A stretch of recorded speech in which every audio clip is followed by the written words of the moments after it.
గుడి దగ్గర ముందు తాగుతా బీర్లు అసలు మారణాయుధాలు ఏదైతే ఉన్నాయో ప్రతి ఒక్కరు టాటర్లో పెట్టుకుని నేనైతే ఎక్కడ బయటికి వెళ్ళా అది జరుగుతూ అయితే ఈ లోపల బండి ఆరును కొట్టాడని చెప్పి 50 మంది వచ్చి ఏంటన్నా కొడన్నారు మీకు సైడ్ ఇవ్వాలా మేము మాలనా కొడగలరు మాలంజల వీళ్ళు మా ఊరిని ఇద్దరు పిల్లలు అయితే దెబ్బలు తిని పారిపోయారు ఇద్దరు పిల్లలు మా ఊరిని అయితే ఎగరేసిన మయ్యాన్ని తీసుకెళ్ళిపోయి కోడికత్తుతో తులసి పూర్ణ ఉన్నాడు కొడుకు కార్తీ అన్నాడు కోడికత్తుతో ఎల్ టైప్లో కోసేసి సాబోతులు ఉంటే గవర్నమెంట్ హాస్పిటల్ దారి వాళ్ళ పోలీసులు దారి ఇవ్వకోకుండా మీరు ఇటు చంపేస్తారంటే కాలగట్లంట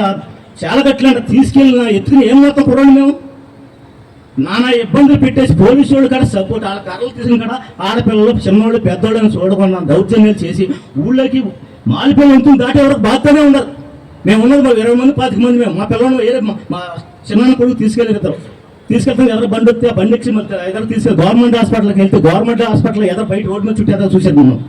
అంబులెన్స్ సిఎన్ఆర్ గార్డెన్ కళ్యాణ మండపం అనేది ఉంది అక్కడ 70 మంది కర్రలో ఏంటి రాడ్లు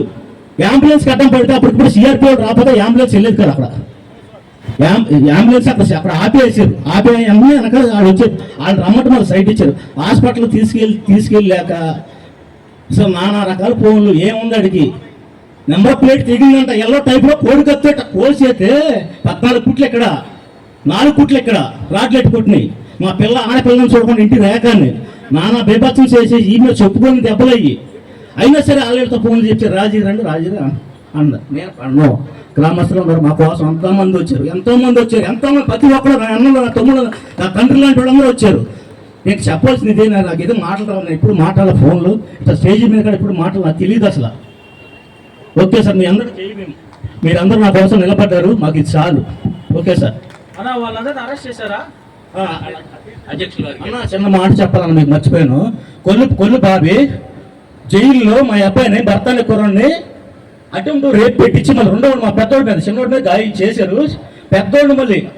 అటెంప్ట్ రేప్ పెట్టి మనవల్లి అటెంప్ట్ రేప్ పెట్టి కేసు పెట్టించి మాకు చెప్పుకోకుండా ఇట్లా జరిగింది ఏంటి అది అనుకోకుండా మరి మీకు తెలియజేయాలి కదా అరెస్ట్ చేసినప్పుడు ఏం చెప్పకుండా నా బండి సీల్ చేసి మా అబ్బాయి ఫోన్ సీల్ చేసి ఆ పిల్ల మీద రేప్ కేసు పెట్టి స్పాట్లో బందర్ కోర్టులో పెట్టేశారు జైల్లో పెట్టేశారు ఆయన కాదు వాళ్ళందరినీ సబ్ జైలు పంపించారా ఎంతమంది ఉన్నారు అటుపక్క వాళ్ళు 10 మంది ఉన్నారు మన పిల్లల పైన ఎందుకు కేసు పెట్టినారు ఇట్రా